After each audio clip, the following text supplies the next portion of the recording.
Supreme കോടതി ഇക്കാര്യത്തിനകത്തൊക്കെ നിയമപരമായിട്ടുള്ള ഫൈറ്റുകൾ നടക്കട്ടെ, എന്നിട്ട് സുപ്രീം കോടതിയിൽ പോയിട്ട് നിങ്ങൾ വിജയിക്കുകയോ തോൽക്കുകയോ എന്ത് വേണമെങ്കിലും ചെയ്തോളൂ. പക്ഷേ ഇങ്ങനെ ഒരു ഇടപെടലിന് സുപ്രീം കോടതിയെ നിർബന്ധിതമാക്കിയ ഒരു സാഹചര്യം രാജ്യത്തുണ്ട്. അതെന്ന് പറയുന്നത് ഈ പറയുന്ന ഗവർണർമാർ ഈ പ്രധാനപ്പെട്ട ബില്ലുകളുടെ മുകളിൽ നിശബ്ദത പാലിച്ച് വർഷങ്ങളോളം ഇരിക്കുന്നു എന്നുള്ളതാണ്. അത് യഥാർത്ഥത്തിൽ ഭരണപ്രതിസന്ധി ഉണ്ടാക്കുകയാണ് ഓരോ സംസ്ഥാനത്തും. അങ്ങനെ ഓരോ സംസ്ഥാനത്തും ഭരണപ്രതിസന്ധി ഉണ്ടാക്കാൻ നിങ്ങൾക്കാരാണ് റൈറ്റ് എന്നൊരു ചോദ്യമുണ്ട്. ആ ചോദ്യമാണ് യഥാർത്ഥത്തിൽ ഈ ഫെഡറൽ പ്രിൻസിപ്പിൾ എല്ലാം ഉയർത്തിപ്പിടിച്ചുകൊണ്ട് സുപ്രീം കോടതി ചോദിച്ചിരിക്കുന്നത്. ആ ചോദ്യത്തിനൊപ്പമാണ് ഞാൻ, ആ നിയമനിർമ്മാണത്തിനൊപ്പമാണ് ഞാൻ നിശ്ചയമായും രാജ്യത്ത് സംഭവിക്കേണ്ട ഭരണഘടനാ പരമായിട്ടുള്ള പ്രവർത്തനങ്ങളിൽ ഏതെങ്കിലും തരത്തിലുള്ള ഇടങ്കോലിടാൻ ശ്രമിക്കുന്നവരെ നിലയ്ക്ക് നിർത്താൻ ബാധ്യതപ്പെട്ടൊരു നിയമവ്യവസ്ഥ തന്നെയാണ് ഇന്ത്യയിലുള്ളത്. ആ നിയമവ്യവസ്ഥയെ ഉയർത്തിപ്പിടിക്കുന്ന രാജ്യത്തിൻ്റെ പരമോന്നത കോടതിയാണ് സുപ്രീം കോടതി.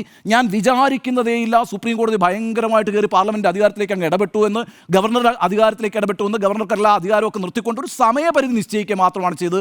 അത് ഈ രാജ്യത്ത് കാര്യങ്ങൾ നടന്നു പോവുക, രാജ്യത്ത് കാര്യങ്ങൾ പ്രവർത്തനങ്ങൾ അത് ഓരോ സർക്കാരിൻ്റെയും പ്രവർത്തനങ്ങൾ മുന്നോട്ട് പോവുക, ആ സതുദ്ദേശത്തോടു കൂടിയാണ് ഈ ജഡ്ജ്മെൻറ്റ് വന്നത്. അതുകൊണ്ടാണ് ഈ ജഡ്ജ്മെൻറ്റ് വന്ന ദിവസം തന്നെ ഞാൻ പറഞ്ഞിരുന്നൊരു കാര്യമുണ്ട്, ഇതൊരു ലാൻഡ്മാർക്ക് ജഡ്ജ്മെൻറ്റാണ്, ഇതൊരു സുവർണ്ണ നിമിഷമാണ് ഇന്ത്യൻ നിയമവ്യവസ്ഥയുടെ ചരിത്രത്തിൽ. അപ്പോൾ ആ അർത്ഥത്തിൽ ഇപ്പോഴും ഞാൻ അപ്ഹോൾഡ് ചെയ്യുന്നു.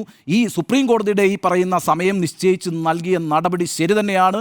അത് യഥാർത്ഥത്തിൽ ഇന്ത്യൻ രാഷ്ട്രീയ സാഹചര്യം സുപ്രീം കോടതിയെ നിർബന്ധിച്ചതിൻ്റെ ഭാഗമായിട്ടുണ്ടായതാണ്.